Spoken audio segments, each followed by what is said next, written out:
Seguimos en clima electoral. Esta noche conversamos con el doctor Alejandro Yamatei. Antes de irnos a la pausa, le preguntamos cuál es su principal motivación para ser presidente de Guatemala. Lo que creo que es para muchas personas que vivimos en este país. No podemos estar de acuerdo con el país que tenemos. No podemos estar de acuerdo en un país que se producen alimentos y la gente se muere de hambre. No podemos estar de acuerdo con un país riquísimo en recursos naturales que se pierden por el mal uso que hacemos de ellos.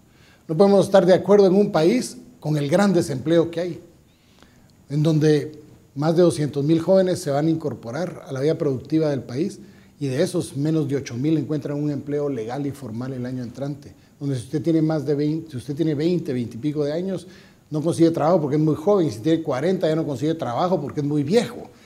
No podemos estar de acuerdo con seguir viviendo en un país en donde la inseguridad está a la orden del día, en donde tenemos tantos problemas, cuando tenemos un país que tiene los recursos para no tenerlos. Y el primer recurso que tiene es la gente, y se nos olvida. Pero mientras no apostemos a la educación, mientras no apostemos a capacitar a nuestra gente, mientras no hagamos que haya organización comunitaria a quienes poderles llegar y transformar el campo de nuestro país, en producir los alimentos, en educar a la gente sobre el uso de los alimentos, etcétera, etcétera, vamos a tener siempre un país que vamos a ir por detrás del potencial que tenemos. Tenemos un país con mucho potencial, pero no lo hemos sabido manejar. Fíjese que somos el borde sur de uno de los bloques económicos más grandes del mundo, representados por México, Estados Unidos y Canadá. Eso debería ser suficiente para que nosotros fuéramos un país de industria para estar mandando nuestros productos y generar aquí empleo. ¿Y qué beneficio hemos visto? Nada. Hemos visto cómo nuestra frontera sur se ha vuelto proclive al narcotráfico, al tráfico de personas, al tráfico de armas. Para cosas ilegales sí les hemos visto. Pero la explotación de nuestros recursos y el potencial que tenemos para convertirnos por la ubicación geográfica que tenemos, la hemos perdido. No tenemos nosotros, a pesar de que tenemos una playa blanca preciosa en el Atlántico, en Punta Palma, que tiene más o menos la mitad de Cancún, nosotros no hemos podido hacer nuestro Cancuncito en Guatemala. Ahí está abandonado eso, contaminado y abandonado, porque no hemos tenido como país la visión de convertir a Guatemala en una tierra de oportunidades. Y la primera lucha para convertir a Guatemala en una tierra de oportunidades tiene que ser honestidad en el gobierno, porque si no los inversionistas nacionales o extranjeros buscan en donde más les conviene, y lo que menos les conviene a la inversión es andar pagando mordidas. Usted ha tenido otras oportunidades de participar en campañas electorales. ¿Cuál es la diferencia entre esas campañas a la actual? Bueno, que yo creo que, a pesar de que siempre he sido un candidato muchas veces criticado por ser demasiado honesto en decir las cosas, cada día la gente está pidiendo más honestidad al decir las cosas. Decir lo que se ha dicho antes, en la forma en la que se ha dicho antes, resulta que ya no es la forma que la gente quiere. O sea, la gente no quiere canciones, la gente quiere soluciones. La gente que está hoy empapadísima en las redes sociales exigiendo la propuesta. Mire, a este no le toca, pero ¿por qué a usted sí? ¿Qué piensa hacer en educación? ¿Qué piensa hacer en salud? ¿Qué piensa hacer en seguridad? Y las preguntas son básicamente las mismas. Si uno mira la tendencia de la preocupación de los guatemaltecos, uno puede saber la preocupación de la juventud. Una juventud que no se quiere ir del país, pero sin embargo su máxima aspiración es ver qué oportunidad le sale para irse. Y nosotros estamos perdiendo recurso humano todos los días, producto que no generamos aquí.